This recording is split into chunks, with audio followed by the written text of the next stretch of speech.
Back to the city of New Orleans. They will be gathering this evening for a vigil mourning the victims of the New Year's Day attack that killed at least 14 people. Officials say the man who intentionally drove into the crowds, running people down in that early morning attack, was 100% inspired by ISIS.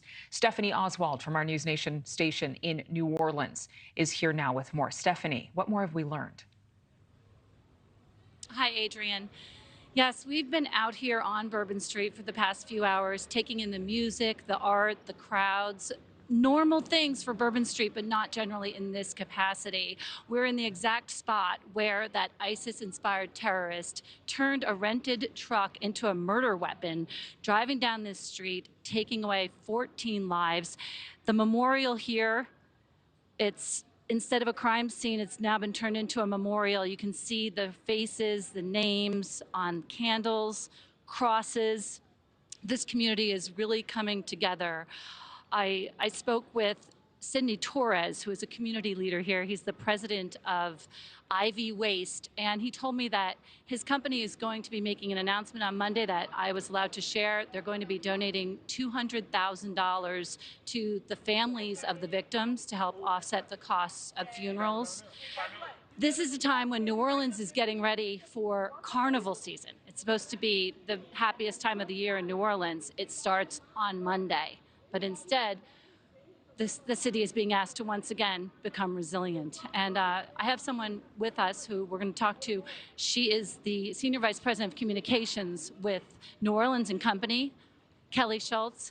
Kelly, in light of carnival season beginning Monday, what are your thoughts on how the city is going to be able to handle it? My thought is that millions of people have come to this city and love this city because of our beautiful people and our culture and our spirit. And Carnival is the epitome of that spirit.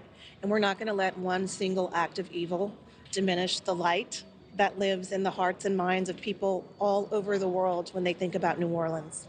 Well, and not only do we have Carnival, but in the middle of carnival season, we have the Super Bowl, of course, which that's what everyone's talking about, the fact that the reason those bollards were not here is because they were taken out so that they could be ready in time for the Super Bowl. What message do you have for people as far as why they should feel safe here? I would say that people should come to New Orleans if they want to support this community.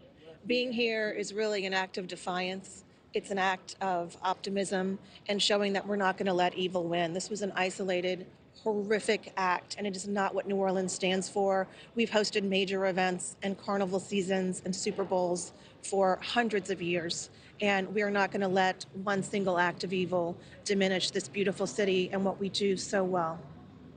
Thank you, Kelly. We are also waiting for the vigil that's going to happen tonight at 7 p.m. There's an artist over here. You can see him. His name is Roberto. He is from Dallas, Texas. And he has not only created this painting here, but he's organized this vigil that will happen tonight at 7. And he's expecting a lot of people to come, even a pastor. And people will be here singing. There's going to be art. There's going to be more flowers, more candles. And we're going to bring you that live. Back to you, Adrienne. Stephanie, I just want to make mention of the fact, you're walking those streets. There are people there. You could see them just hanging out as they would normally be. And then you have the vigil right next door. And I would imagine that there's this dichotomy happening in New Orleans right now where you have this heavy cloud of grief and at the other time you have celebration. Just describe, do you feel that? Do you sense that in the air? I absolutely feel that. And just so you know, this is not the only memorial. There are several memorials. There's another one around the corner on Canal Street with 14 large crosses, one for each of the victims. There's another small memorial down the street behind me where 3 people were killed. And that's another thing that Sidney Torres shared with me, that he's going to be working on a special memorial because of how this all unfolded. They want to make sure that the people who were killed are remembered, and they're going to be using special technology to put markers up wherever those people were killed. And yes, people are still, it's Bourbon Street. It's iconic Bourbon Street. So you hear the bands playing, you see the street vendors asking people to come in for a drink or a dance. Thanks so much for watching. Go to joinnn.com to find NewsNation on your television provider. And don't forget to click the red subscribe button below to get more of NewsNation's fact-driven, unbiased coverage.